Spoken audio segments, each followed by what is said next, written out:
Alex here, back in my basement. This video serves as an instruction video for the Kenobi Motorized Stunt Legend Edition run that I'm doing. Before I get into the instructions, I just want to give a basic rundown of the parts that I used. So starting with the base, this is an Anakin Starkiller's Builder's Kit that I use. It's a different paint scheme that I use for my regular V2s that I do. I designed my own emitter stencils on the top here to simulate the weathering that the V2 goes through during A New Hope. You can actually see the two paint chips here that are pretty distinct when he's fighting Vader. The wind vane is a different color and weathered differently than my conventional way I do it for the Return of the Jedi V2 when Luke has it. So moving down, this is a Roman's clamp, Roman's transistors. You can see the transistors in one photo I have. Wonga long lever with the block removed, and it's aged inside there. You can see that during A New Hope. Wonga bubble strip, his newest bubble strip. The accurate power switch, milling circle, and Starkiller D-ring. Out here is the power wire with the accurate connector. This is a heat shrink, but on the real prop they used electrical tape, and it's just wicked nasty on there. I mean, they just wrapped it on there real quick. It's really sloppy looking. I think this looks neater, so I've opted for the heat shrink look. I guess halfway through filming they noticed how much the white wire stands out in front of Kenobi, which you can still see today on screen, and then they decided to wrap electrical tape all over it. They did the same thing to Vader too. Vader's was much messier, and they did the whole entire thing all the way down to the connectors. It was a mess. So the pommel actually doesn't have any damage on it right now. So that's a basic parts list of what I used to cosmetically make this. So let's get over to how to power this up. So each one comes complete. So you get the battery pack, the power wire, the hilt, the blade. And here's the battery pack you've seen in all my other videos with the tactical military belt clip. There's 8 batteries in here. You're gonna have to supply the batteries yourself because I can't ship them. And then here's the power wire. On the holster here, there's an on-off switch. So it's like kind of like a double safety. You power the battery pack up first, and then you hit the red button or the red switch to activate the blade. So it's fairly simple, like on my other motorized stunt videos. There, I use a little piece of black heat shrink here to identify the negative, and then you just connect it like that. The most important part is attaching the blade. So we got the blade here. It's got the black stripe on it. The material that I use, I've put on there as smooth as I can get it. The real ones were just wrapped on there with wrinkles and all. Still today, you can see them, they're really wrinkly. But I have a friend that does car wrapping. He wraps cars in vinyl, and I bought some tools off of him to help apply it, and it comes out really good. Before I go any further, just this little disclaimer. By no means should this be used as a dueling hilt. This blade shouldn't come in contact with anything.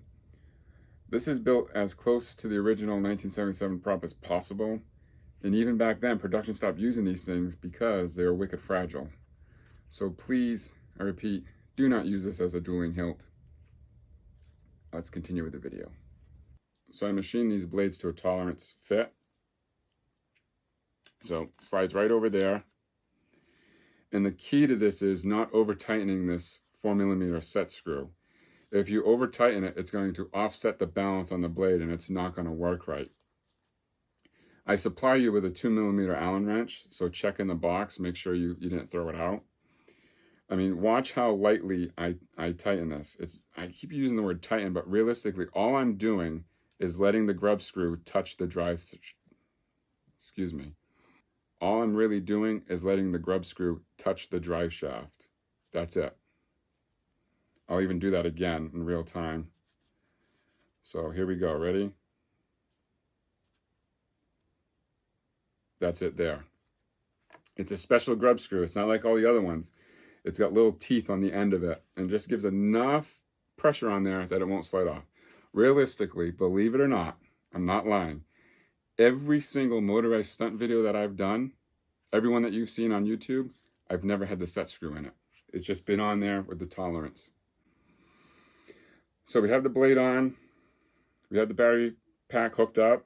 We're gonna flip the power switch on the battery pack. And now she should activate when we hit the red power switch. Now, to get the blade to flicker, you're going to have to use your cell phone, and you have to have the flash on while recording the video. So I'm going to do that now. I'm going to dim the lights and hit the flash on. See what it looks like now.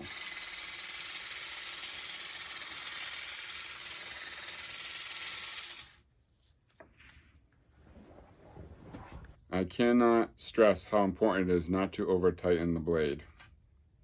If you over tighten the blade, it's going to be wobbling all over the place. That's a basic rundown of how to hook it up and attach the blade. So it is very important that you do not take this apart. I've built this as close as I can to the original props, and the original ones were wicked, wicked fragile. By the end of A New Hope, they only had one motorized stunt still working, and that was the V2.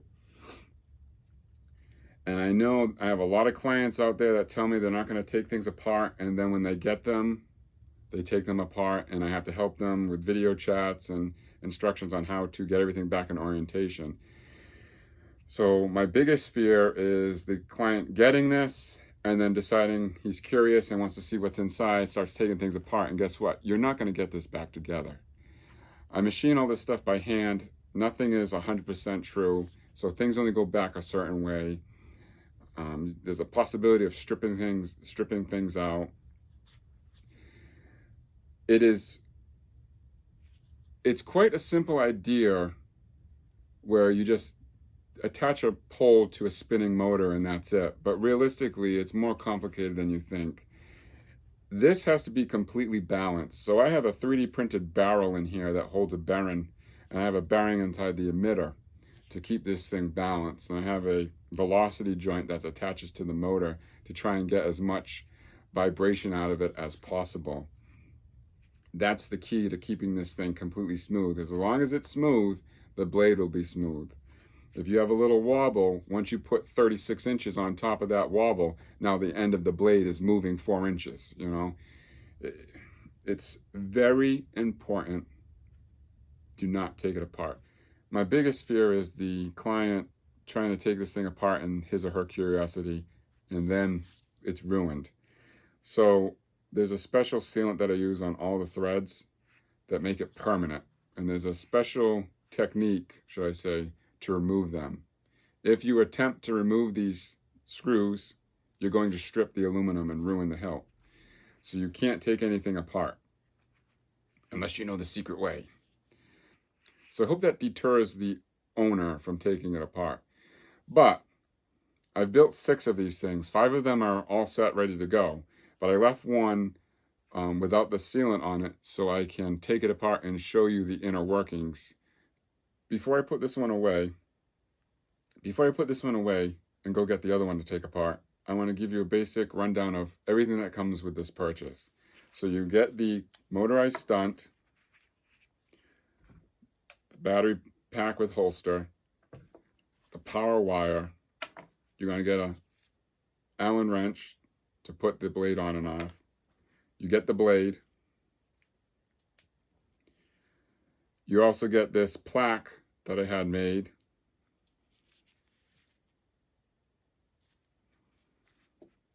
And this didn't come out as good as I wanted to, but I've argued with the guy at Staples, and he's insisting me that this is not grayscale, that this is color, but it sure does look black and white to me. But anyway, a little certificate of authenticity. to prove that I built it and it came from me, and the number of which one it was. So all that goes with the purchase. I like I said, I built 5 of these all at once. These are the last 5 Starkiller Builders kits that he had. Well, technically 6. I'm probably never going to do another run like this, though I built 5 of them in a batch and then selling them like that, because it just cost me way too much to do. At first, I didn't think it was a bad idea, but then once I actually started moving along with it, it just exhausted a lot of my funds. I will do a legend commission if you want me to do a legend commission, but doing them in batches, I'll probably never do again. So I don't know if the plaque will just be a thing for the run or what, but I wanted to make sure I wanted to make sure I had a nice plaque to go with it, and I think this is great. My graphic designer, Jay from the UK, his name is Britt Walker. He does all my intros, all my logos. He came up with this wicked design. I think it's perfect. So the plaque, I love this. I love this damn plaque. But that, everything goes with it. So I don't want to scare anybody saying, I'm never doing a legend ever again. I just won't do them in these batches of 5 ever again. So with that said, I want to go grab the one to take apart and show you in detail what's inside. This is the demo. It doesn't have the sealant on it, so I can take it apart to show you guys. But before I do that, I just want to backtrack a bit. And also in the box, which I didn't show previously, is a little bag with some steel wool in it. The steel wool is for the drive shaft. The drive shafts I blew in the shed here, and when you put the blade on and off, you tend to nick or scratch it. It's just nature of the beast. So when you go to put this V2 on display, you just take that steel wool and you can buff the bluing to get rid of that scratching and bring it back to a nice shine. I just wanted to throw that out there. So, all right, so now let's take this thing apart. Inside here, underneath the clamp, is a 850 RPM geared motor. It's in a machined motor mount that I make, and a 3D printed bushing on the end. On the end of the motor is a high velocity coupler, which then is connected to the 8mm steel drive shaft. The drive shaft goes through a 3D printed barrel, I call it, which houses a high performance bearing. These aren't the cheap bearings that you can get at Ace Hardware. These are high performance. They're actually professional skateboard bearings. So the bearing sits inside the barrel. The drive shaft goes through the barrel, up through the emitter. I have a 3D printed spacer that the next bearing sits into, and then the nipple sits on top of that. And then the motor is activated by the red power switch. So we're going to start taking this apart by removing the nipple. So you can see the bearing inside there.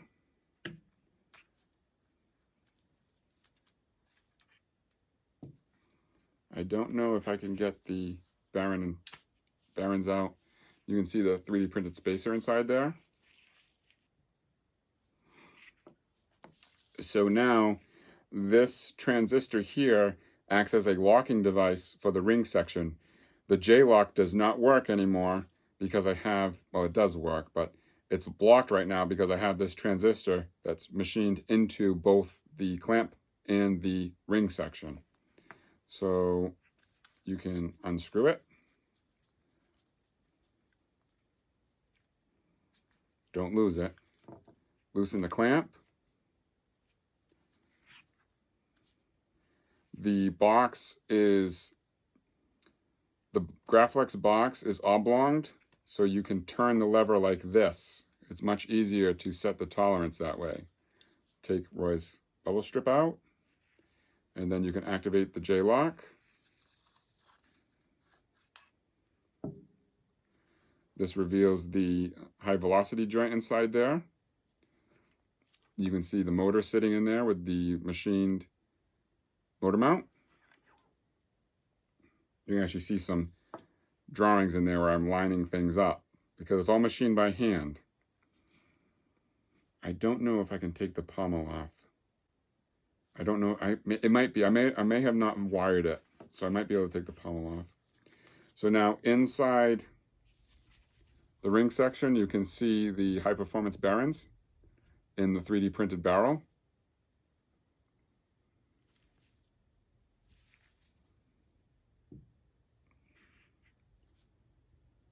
That hole there is for the transistor. I'm going to take the pommel off, but be honest with you, I don't know if we're going to be able to see anything.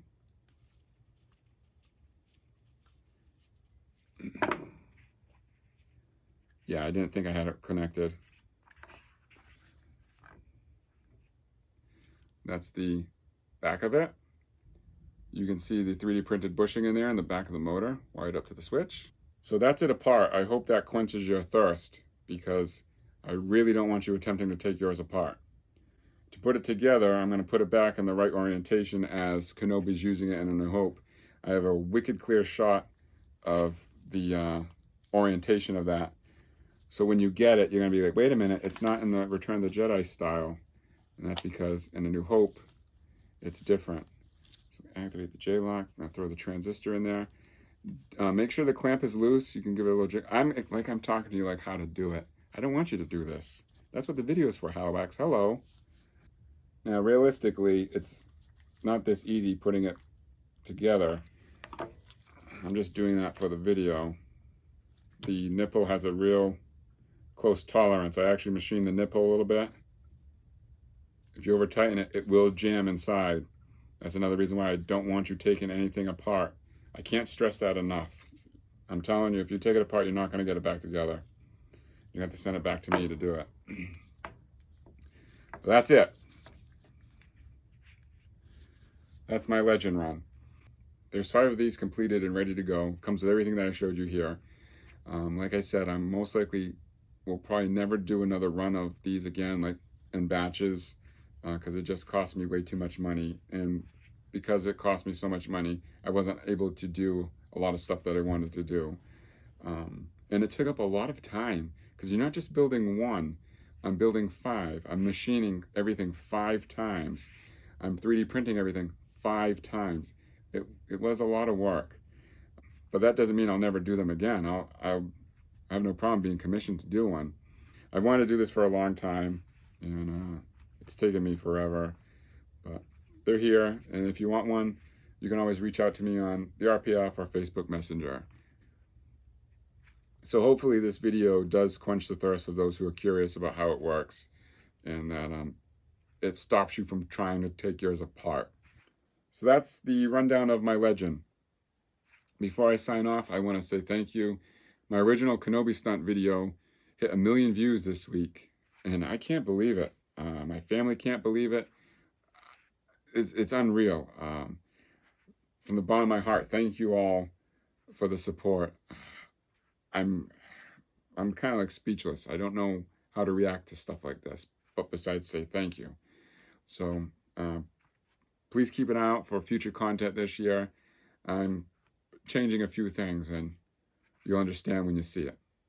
I have to thank you all. I've had a wicked fun time doing this. Keep an eye out for future videos. This is Halowax, out.